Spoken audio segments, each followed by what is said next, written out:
दोस्तों नमस्कार।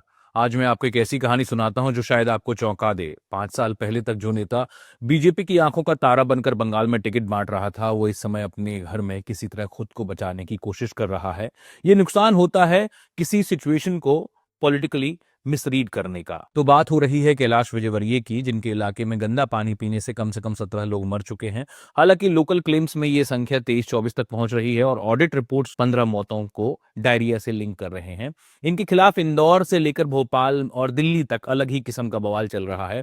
कैलाश के जूनियर जो अचानक उनके सीनियर बना दिए गए और अब उन्हें पता ही नहीं चल रहा है, मतलब कैलाश को पता नहीं चल रहा है कि वो उनके जूनियर जो हैं कब पॉलिटिक्स में भी उनके सीनियर बन गए हैं। मतलब इंदौर के पॉलिटिकल कांड का अध्याय भोपाल से शुरू होता है।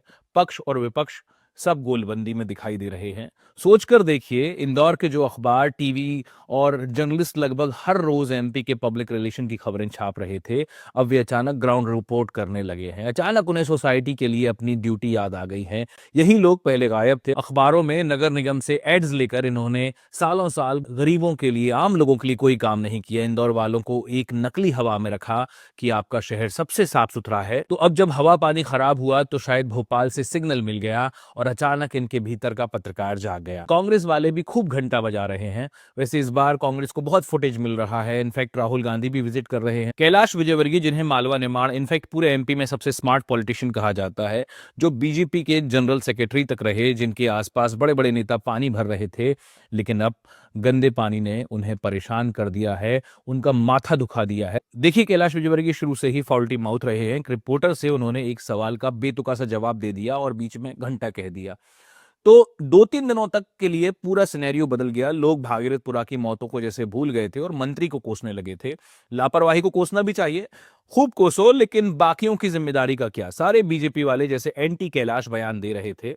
17 से 24 मौतें हुई हैं। इसमें मेयर, पार्षद, कमिश्नर, मंत्री और तमाम किस्म के जो अधिकारी हैं, वो सब जिम्मेदार होने चाहिए थे, तो सबको हटाना चाहिए था। लेकिन इंदौर के प्रभारी मंत्री यानी एमपी के सीएम मोहन यादव का क्या हुआ? सभी राज्य सरकारों की तरह एमपी सरकार का एक सिस्टम है, तरीका है कि अलग अलग मंत्रियों को अलग अलग जिले का प्रभार दिया जाता है, चार्ज दिया जाता है। मंत्री मोहन यादव के पास इंदौर का चार्ज था। हालांकि अब वे इससे इनकार करते हैं, लेकिन इसकी खबरें पब्लिश हुई हैं, बहुत आसानी से दिखाई दे जाती हैं। अब जिम्मेदारी अगर मंत्री की, तो प्रभारी मंत्री का क्या? वैसे आपको याद है कि मध्य प्रदेश में कुछ दिनों पहले तक एक जहरीले सिरप का भी मामला चल रहा था, जिससे 24 बच्चे मर गए थे। उसका हल्ला हुआ, लेकिन इतना नहीं जितना इस बार हो रहा है। अब तक किसी के इस्तीफे की बात नहीं आई, लेकिन इस बार क्यों आ गई? क्योंकि बात को खींचकर लाया गया।